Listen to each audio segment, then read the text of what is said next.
Fitzpatricks and the Fitzgeralds. It's only the difference between the Scots and the Irish, no big deal, unless you're Scotch or Irish, and you know it's a big deal. But thank you for that lovely introduction. Actually, I have an avatar who, I'm on the NewsHour tonight, believe it or not, while I'm talking to you. They taped it a week ago, and I had a wonderful interview with Gwen Eiffel talking about the book, but I'd rather be here with you tonight, and I'm delighted to be here. I've not been to Texas before, and just 2 days ago I was at the John F. Kennedy Library in Boston. We had a big event there launching this book, and it was very rewarding for me because I spent so many weeks and months in the Kennedy Library doing the research for this book. But I was very much looking forward to the trip to Dallas, which I thus far have found to be a city full of wonderful people. Friendly, warm, delightful. I was in Austin last night, and I'm convinced that I'm going to have to come back and spend more time here. The museum is an incredible place, and for me to be here tonight and to give these remarks, to talk about this book in this setting, of course, is very moving to me. So thank you for being here and for joining me for this evening. I'm going to talk as little as possible because I want you to hear the voices of the letter writers. Some of them have been excerpted in the newspapers over the last few days. I would like to begin simply by telling you how I stumbled across this collection, which has been sitting in the Kennedy Library since the library was built. And apparently, occasionally people came in and would look for their letter. They remembered writing a condolence letter and they wanted to see it. The problem was that the letters are not organized by state, by name, by correspondent. My research and the ensuing interest in this project that seems to be considerable has led the archivist to begin doing more work on this collection. But just so you know, if you wrote a letter to Mrs. Kennedy, it might or might not be there, but there's really no way to find it. I can help them find now. Let me back up a little bit. I read the letters from Americans that still exist. And what happened is that there were so many of them. 7 weeks after the assassination, Mrs. Kennedy had already received 800,000 letters. There were, in a single day, 45,000 letters arrived at the White House. And by a year and a half or so, there were over 1.5 million letters. Now, in 1965, when decisions were being made about how to organize President Kennedy's library, the presidential libraries are all part of the National Archives system, as you know. The National Archives didn't feel that they had a good way of handling this volume of material. And so they pulped is the word, destroyed most of this collection. They saved all of the foreign mail, ironically. There were 80 boxes of foreign mail. And they saved VIP mail, very boring, by the way. There are famous names at the bottom of very boring letters, was my read of it. That's kind of unfair. There are some that are interesting, and I put a few of them in the book, but mostly not terribly interesting compared to what so-called ordinary people wrote.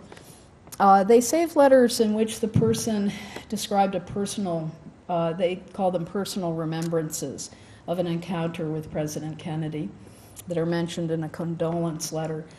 But they had a team of archivists who went through the collection and picked representative samples of the letters, and they wound up with, in the end, there were about 15,000 letters from Americans.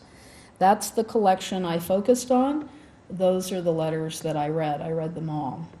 In addition to that, there are scattered condolence letters in the papers of Robert Kennedy. I read some of those, and in other collections in the Kennedy Library. But my focus was on what's called the general condolence mail. Now, one of the things the archivists did that was smart, they saved 3,000 letters, 3 big file boxes, literally jammed with letters of people, and these are unprocessed. The archivist, the chief archivist, was wonderful to give me access to these letters that had not been culled in any way, so that a scholar like me coming along could see what the inflow was like of letters before they had been, sort of sorted out. And those served as a control sample for me. It was hardly ideal, but it was better than nothing. And I read those letters. I found some wonderful letters in those boxes, by the way. And they allowed me to compare the culled collection to the raw data. And there was essentially no difference between the two. So that is what the collection looked like. I was going to the Kennedy Library to work on something completely different. And as part of that project, I wanted to get a sense of how people saw President Kennedy at the time of his death, before either all the hagiography that developed after his death, in which he was made into a saint and a martyr and, a sort of superhuman person, and then the ensuing almost 5 decades of revisionist history that has undone all of that, and in my mind, swung the pendulum too far in the other direction, so that younger people today, my students, don't understand what was it all about. Why were people so drawn in by John F. Kennedy? He wasn't president very long. He didn't seem to accomplish very much. What was the Kennedy phenomenon all about? And so I started thinking, what could I look at that might give me a sense of how Americans viewed him? And I asked the archivist if there was any condolence mail. I remembered this because my family sat and watched Mrs. Kennedy thank the nation for these letters 7 weeks after the assassination. It was her first appearance on national television after the funeral. And I remembered this. It was in the brain pan. And I was driving down the Southeast Expressway towards the Kennedy Library. It was just like a cartoon, and this light bulb went off. And I thought, gee, now where do I start on this project? I'll ask about the condolence mail. And I asked the archivist about it. Do you have the letters? He explained that most of them were destroyed. And I said, all of it? And he said, no, we have some. So I said, okay, could I see a box? And he brought up a box. I took out the first file folder. And one of the very first letters I looked at was written by a family of Eskimos in Alaska. And then I turned a couple of pages, and there was a letter from a coal mining family in West Virginia. And then the next letter was from Republicans who really disliked Kennedy. One woman said she was looking forward to voting against him in 1964 and was sorry she was going to be deprived of this opportunity. But in those letters, condolence letters to Mrs. Kennedy are like condolence letters. Most of you, judging by the age profile, have written a condolence letter. The goal is to console the bereaved person, to offer some reflections, and that's what these letters do. But within them, I quickly came to see there was much, much more. And what we could gain was a snapshot of the country responding to a cataclysmic historical event at a specific moment in time, and they were tremendously, to my mind, revealing. So I became convinced that they needed to be brought to light. Oh, I was very enthusiastic about this. I went off to my colleagues, and I was on leave at the Radcliffe Institute, and I said, oh, I found this amazing collection at the Kennedy Library. I got to forget the other book. I'm going to do a new book. I want to publish these letters. But there's one hitch. I have to find these people. The copyright under U.S. copyright law resided with the letter writer, even though the letters are in the National Archives, they belong to the American people. They belong most fundamentally to the person who wrote the letter or their heirs.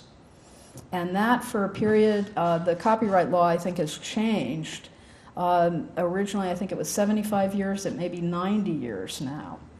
So I was going to have to find these people if I wanted to publish their letter and ask their permission, or I was going to have to find their next of kin. Well, I was very cocky. I thought, no big deal, I'll find these folks. I badly underestimated what this was going to involve. By the end of this book, I had genealogists, a team of genealogists working with me to find people. And the genealogists were hiring genealogists.